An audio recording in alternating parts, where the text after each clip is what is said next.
gamers, there's this video that I wanted to watch. It is called Most New RTS Games Fail, Here's Why. Now, we watched similar videos to this one before. Obviously not by the same person. I'm curious about what people's opinion is in general. Okay. When you hear the term RTS, your mind probably goes straight to the old classics. StarCraft, Warcraft, Command & Conquer, Age of Empires. But those games didn't just define a genre, they shaped our whole childhoods.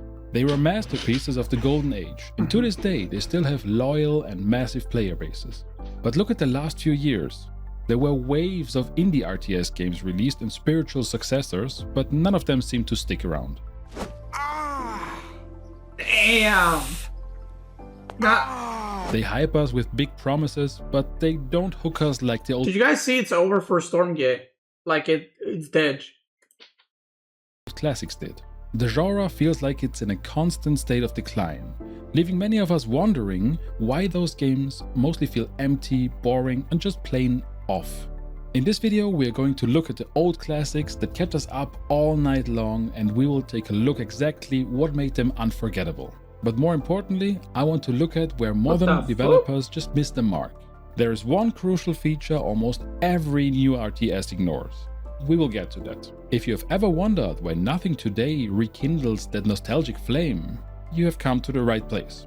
But it's because you're not young anymore. That's why. That's it. Guys, games are still amazing, okay? And the games being made are still amazing. I mean, AoE 4 is one of the newest RTS games, and it's amazing. The reason you don't get that nostalgia feeling is because nostalgia is nostalgia, right? Like, I remember, see, that's the thing. I remember when I was a kid, you know, I was like 10, 11, and I was playing StarCraft Brood War campaign, and I was probably playing one mission for like 2 hours, you know, because I was Pepega, right? And then like these epic battles in my mind. But then you replay it and you I can finish the same mission now in 5 minutes. And I go, that was actually pretty. Like, there would be a wave of units coming, and when I was a kid, it would be like 10 Marines coming, and or like Zerg, whatever, Zerglings coming. And I'd be like, whoa, I got a hold. Now I'm like, that's the wave? That's it? Because I'm way better at games now. And nostalgia makes you think like it was this epic thing. And I'm not saying it wasn't, but you just grew older. But why should you listen to me? At age 10, I played my first game of StarCraft. And by 19, back in 2007, I finished third in the Warcraft 3 local LAN tournament. Yes, I still do have that trophy, and no, I will never shut up about it. I'm very proud of it. But jokes aside, I love RTS games, and it will always be my all-time favorite genre. And I genuinely want to see it to rise to its former glory. But to understand how we get there, we first need to look at the massive gap what developers are building and what we actually want to play. Okay. This disconnect goes back to a single yet massive misunderstanding of the RTS community. Modern RTS games focus way too much on competitive multiplayer and way too less on the single-player campaign. That's the biggest reason old RTS games had a larger impact. And it becomes obvious when you listen to the voice of the community and look at the data we have. Even looking at the comments on my own videos, you paint a clear picture. By now, developers should know that most RTS players never even touch online multiplayer. This was confirmed in a 2016 interview with Matt Morris by Loco. Most people come into these games are, wings heart, they play the campaign. Loco. We see about 80% of the people that love the campaign, and only 20% stick around for the hardcore multiplayer. Only 20% of players actually even try online play. Everyone else just wants an engaging story, a solid campaign, or custom maps where they can play on their own rules in their own pace. When we look at the yes, but those campaign players also leave in a matter of 1 month. You know, it is true, but those people also leave within a month. If this is true, why Tempest Rising has no players? I disagree with this take. I do think that single-player content is important. I think that co-op content is extremely important. I think that's the real, the real juice to keep the players playing.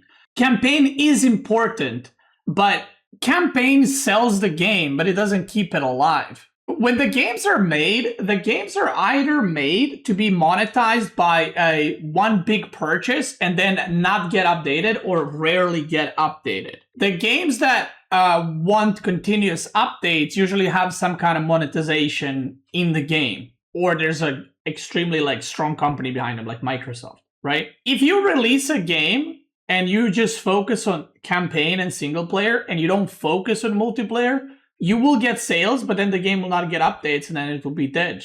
So yes, campaign's important, co-op's important, but multiplayer is important too. I've seen a lot of other channels go about this, how like they should fully focus on campaign and afterwards take care of the multiplayer. And it's like, I disagree. I think you need to focus on both of those things, or all three of those things, including co-op. The reality of the situation is, and this is what people just don't want to admit or they don't realize it, but the reason you love these campaigns or love those campaigns is because when you were a kid, it was like a whole new world. It was a new universe, StarCraft universe or Warcraft universe, and you love the characters, you love this, you love that. People don't care if there's like a new character now. Like they just don't. Like, I don't feel any connection at my age with any of the characters from any of the new games. I just don't care. I'm there for gameplay, right? And even if I did play campaign, it just doesn't hit the same, you know? It is important, but to say that RTS games are failing because lack of like single player content, I mean, AoE 4 has terrible, well, I'm not going to say terrible. I liked AoE 4 campaigns. A lot of people didn't. And the game's doing really well, even though there hasn't been more single-player content, which I think there should be, right? More campaigns, and we have campaign coming. But I don't think that's the main reason, is what I'm yapping about. Classics, you can see that they all were designed with an over-the-top campaign in mind. Blizzard was at its peak back then, and they were well known for stunning visuals and amazing cinematics. And Also, sorry for pausing so much. But another thing is, people or companies made campaigns back in the day because there was nothing else. People always go, yeah, but back in the day, they didn't focus on multiplayer. It didn't exist. Like, when they were making these games, the internet didn't exist as it does today. You know what I mean? Like, no one was like, yeah, let's make Warcraft 2 for World Champ. Like, there was... the idea of people playing games, multiplayer online for money, that doesn't exist. So of course they have to focus on campaign fully because there was nothing else to focus on. It's like saying back in the day they didn't focus on co-op. They didn't, because the idea of you playing co-op missions with someone, either because of technology reasons or whatever, didn't exist, right? These days, the reason I think multiplayer games focus more on, or RTS games or games in general focus more on multiplayer, is because there's a lot of big communities, a lot of big multiplayer scenes, and I think people are in general less inclined to play campaign in the first place. Not saying that there's less players wanting campaign than multiplayer. I'm saying from comparative to back in the day and now, there's less players wanting to play campaigns and more people wanting to play multiplayer. But at the same time, if you're making a game, in order to make a game that has amazing campaign, amazing graphics, amazing multiplayer, amazing co-op, that's hundreds and hundreds of millions of dollars. And I don't think you're going to see that, simply put. And a lot of these indie games are focusing on one thing, right? Let's say only multiplayer, because if they focus on everything, they're not going to have a product. Not hundreds of millions, just millions. Please, let's not have this discussion again. Making an RTS game of that scale costs hundreds and hundreds of millions of dollars. So, for example, the culling of Stratholme or the moment Frostmourne corrupted Arthas are chilling goosebump moments that we still remember. I'm talking as AoE 4 level today. production. They are second to none. Command & Conquer did the same thing with its live action scenes. I mean, yes, they were cheesy, but they were done with passion and a level of awesomeness that no one came ever close to. Just look at this. Is that Einstein? Yes, Doctor. The man most responsible for our enemy's technological superiority. The man... But that's what I mean. This is from... Is this Red Alert? That's what I mean. There was no multiplayer. Right? Like, there was no multiplayer communities. So they invested a lot into, like, campaigns and videos and Red Alert. Was that Red Alert 3? The thing is, AoE 4 did the same with the campaigns. Remember? They did, like, documentary-level campaigns, but that cost a shit ton of money. Who made them invincible? What do you plan to do? Gentlemen? Doctor! And now, look at what a game like Tempest Rising tried to capture the same feeling. Commander, good of you to join us. Gotta say, your file was a pretty impressive read. I'm Colonel Fisher. You'll be reporting directly to me. We could certainly use someone with your track record. Intelligence has a situation brewing in, in Iceland. To be fair, the old classics had big budgets and AAA studios in the background. Yeah. But the best stories aren't created by money, they're created by passion. When Age of Empires 4 was released, the focus was clearly on multiplayer first. That means they were targeting only 20% of their potential player base.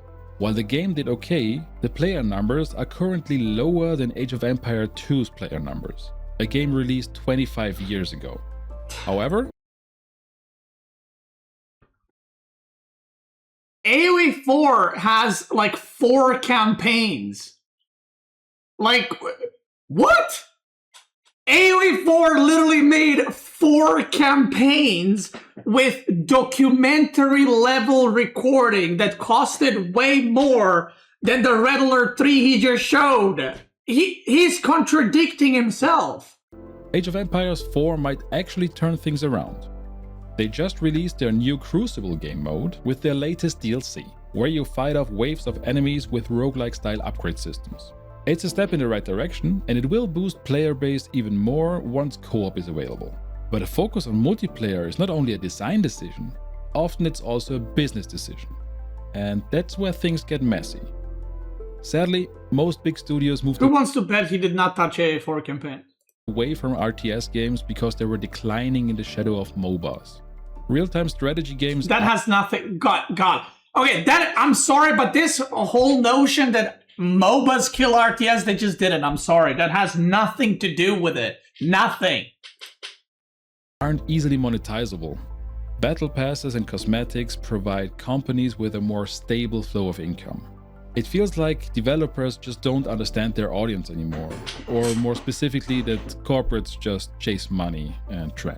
Or maybe maybe people don't understand how companies work and how much money it is required to make these things. Let's talk about Stormgate for a second, because this one really hurts.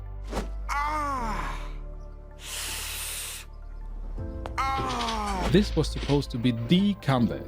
Ex-Blizzard developers, a spiritual successor to StarCraft. But it came with a lot of problems.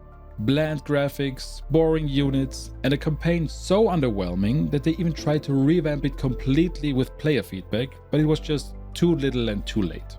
They focused way too much on competitive multiplayer, trying to catch on to the global esports phenomenon that StarCraft was. And now? As of April 2026, Stormgate's online services will shut down because their server host was bought by a big AI company. With Stormgate, they really made every mistake they could have made. They even tried a business model that made fans furious. The game was supposed to be free to play, but of course there was a crowdfunding campaign where backers and early adopters could get paid early access for the game. The problem was they crowdfunded a game that was supposedly already funded. But as we would find out later, the game wasn't actually funded. I mean, that whole thing was a for an early fiasco. access release, but that's a whole nother story and a big one. For a game like StarCraft to become an esport legend, you first needed people to actually play your game. And since 80% of players never touch online play, you just need a solid campaign to spread the word. And then you have Battle Aces. It was a pure action RTS. 5 to 10 minutes matches, no setup, no base building, just pure arena action from start to finish. No campaign, no story, no soul. And what happened? I have a feeling you already know. it got cancelled before it even released. Big surprise, huh? Well, it turns out that building an RTS game for a tiny niche of competitive online play isn't what the vast majority of RTS players want. This brings us to a fundamental question. What does the average RTS player actually want? Fans of this genre generally want a laid-back experience. They don't want sweaty, high APM try-hard matches. We want to build a base, train an army, and after a cozy period of we want to build a base. We don't want sweaty, high APM try-hard matches. We want to build a base, train an army, and after a cozy period of research and building, steamroll the opponent with a formidable force. The three most popular RTS games are the exact opposite of what he's saying. AoE 4, AoE 2, and StarCraft 2 are all fast fucking games where you attack immediately. What he's describing is those games, but in like Bronze League. Majority of the people. Okay, let me ask you then.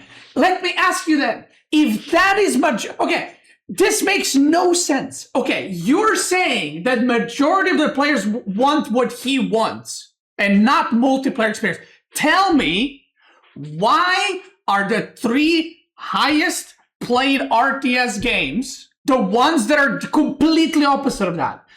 Even more so, if that is true, if people want to just sit back and make their armies and fucking not interact at all, where are those games? Where are those? If you're saying majority of the people want that, where are those players then? Let me guess, they're not playing at all? City builders? That's a different genre! That's a different genre completely! What are you talking about? We're talking about RTS games. Like, what are you talking about? You can't say, oh, they're playing fucking Fortnite. But they're playing Fortnite then. They don't want to play RTS game in the first place. Like, by the way, there's nothing wrong with wanting these kinds of games like he's describing. Like, there's like turn-based games. There's like the Rome Total War games or like, yeah, I don't know, like slow games like Europa Universalis or whatever. They exist. Civilization, yeah, like those kinds of games exist. RTS is like a fast-paced strategy game, right? There's other types of strategy games that are slower, and there's nothing wrong with liking them. Not a base building game. Yeah, but base building games are like, you know what a base building game is? Like Their Billions, which is a great game, by the way. I love Their Billions. You build up your base, and eventually you fight the monsters. Great game. Not an RTS though. Games that should catch young audience, like building an older generation, is the stupidest shit I ever heard. Exactly. Like that's what I always, guys. How many times on my stream did I say, in order for RTS to become popular again and mainstream, what does it need? It does not need another Warcraft or another StarCraft. It needs a way to reinvent the RTS games. Like Fortnite and MOBA and, you know, Battle Royales did with shooters and I guess MOBA with, you know, whatever, custom maps. You cannot release an old school RTS type game and expect it's going to be popular with hundreds of thousands of players. It's not. You need to create a game for today's audience, okay? For today's 12-year-olds and 14-year-olds and 20-year-olds. But guess what? They don't want to play an RTS game that takes 1 hour to finish a game. They just don't. Like, times are different, Grandpa. They don't want to do that. Yeah, the attention's, but it's true.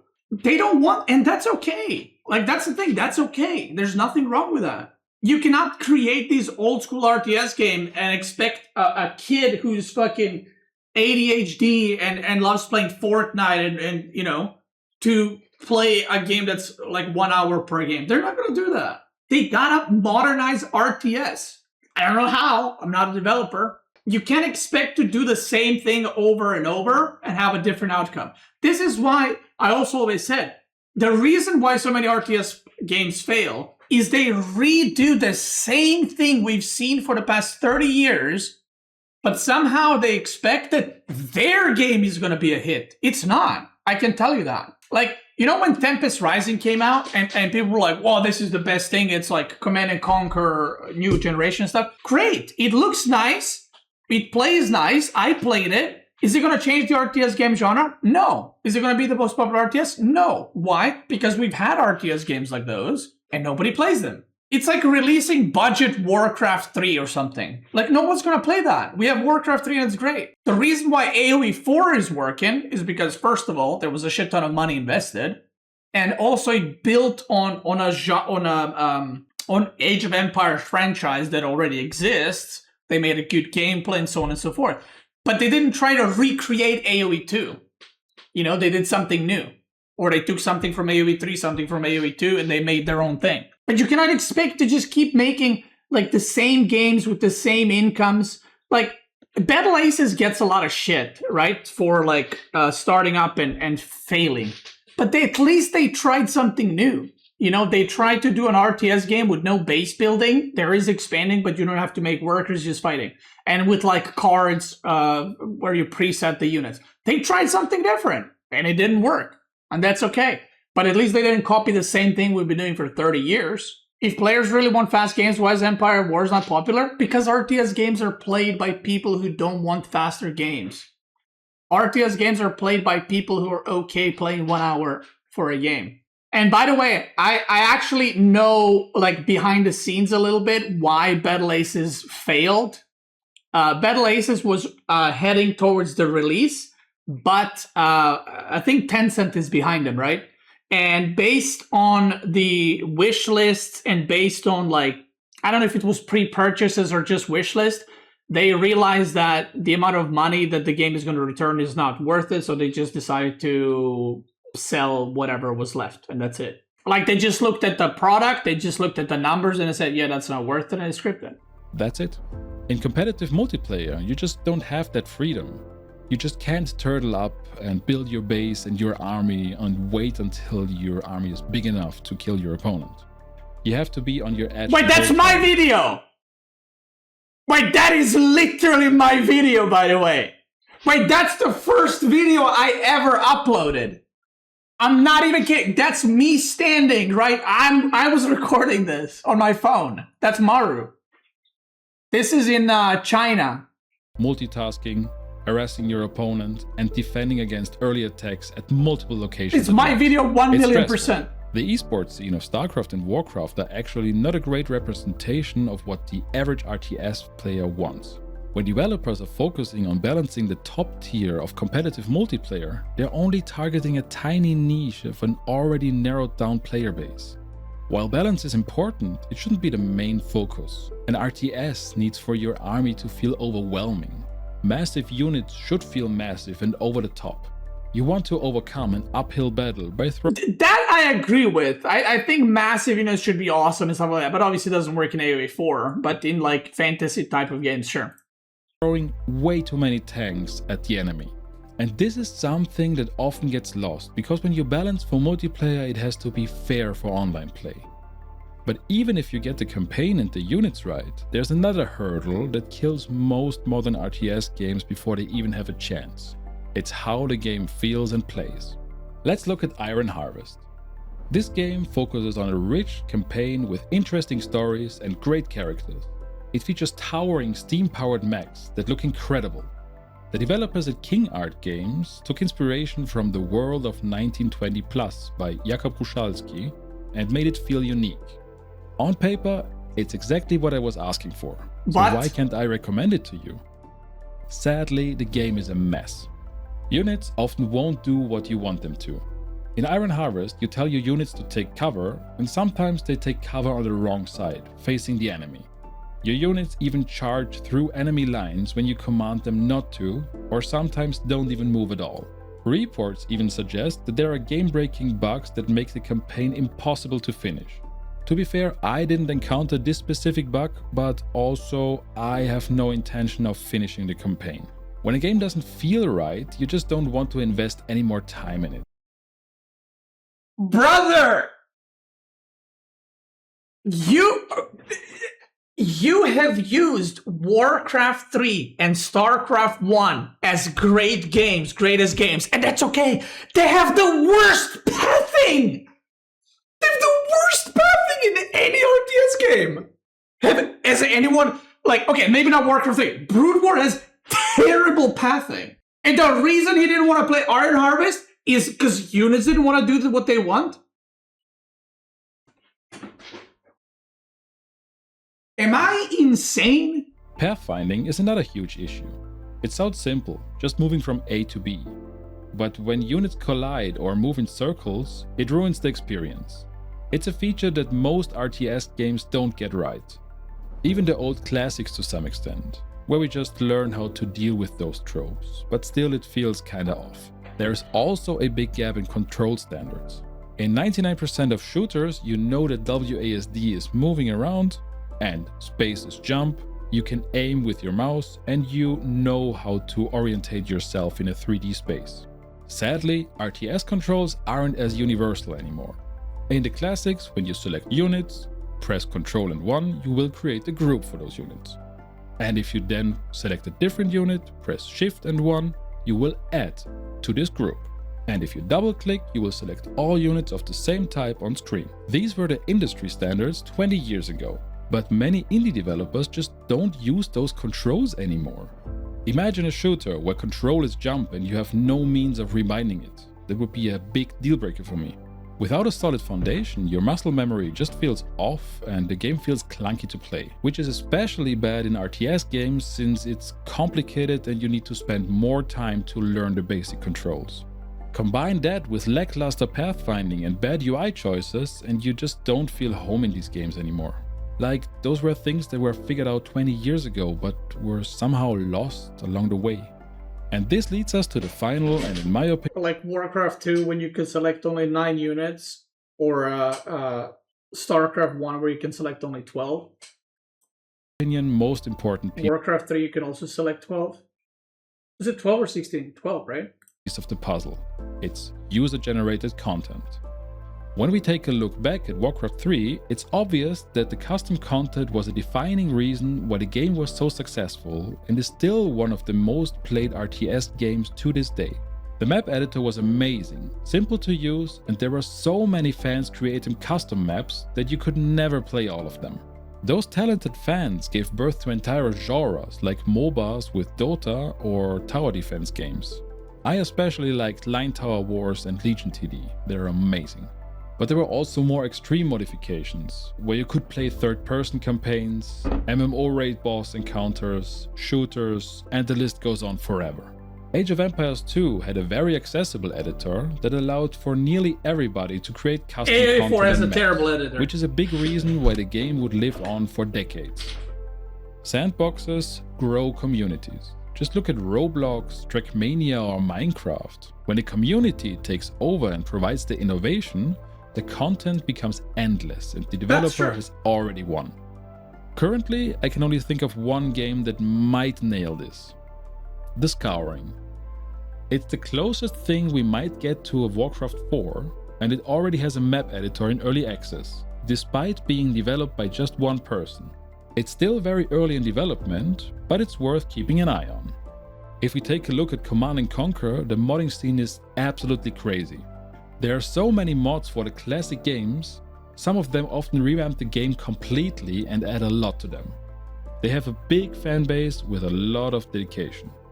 Command & Conquer General just basically had its second birthday, because of a third-party online patch that allowed custom lobbies and ranked play after EA dropped support. Yes, if you own a copy of General 0 Hour, you can download that patch and play it right now. There are literally thousands of players online right now.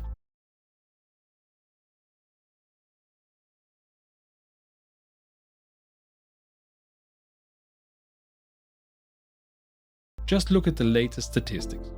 The real-time strategy community is amazing, very creative and extremely talented. For a new game to succeed, they need to provide the community with proper tools so that they can build their masterpieces. With all that being said, is there hope on the horizon? If you ask me, out of all the RTS games I am looking forward to, there's currently only one where I think they have a chance of nailing most of those points. It's Dawn of War 4. Now, curb your enthusiasm because there are some warning signs. It's developed by King Art Studios. If you paid attention, yes, the developer behind Iron Harvest. We have to hope they've learned from their mistakes and can deliver a polished game this time. The previous games, Dawn of War 1 and 2, were developed by Relic, and they were masterpieces for the time, but after Dawn of War 3, I'm glad they're gone. We all are. King Art is promising a proper single-player experience. On release, we will get 4 distinct factions with 4 completely different campaign approaches. And since I love the 40k setting, I want them to succeed. Yet, I will remain skeptical. Depending on when you watch this video, the game might already be out, so just feel free to let me know if I was wrong or right. And that has been it for today. I hope you enjoyed. Do you agree with my point of view and my opinions? I know it's a very emotional topic because we all love RTS games since our childhood. Okay, I'm gonna link the video. I want to check the comments. I never enjoyed sweating in PvP. It's like working a hard job for free. But you can say that about anything. You know, you can say that about any game. Spellforce 3 had a decent solo campaign. And where is it now? Spellforce 3 was pretty successful except for the multiplayer. What a surprise. Okay, so the game sold, right? It had a good campaign, and then it died after because it has no multiplayer. Which is exactly what I was talking about. And the question is, did they make enough sales to make more or to make a new game or whatever?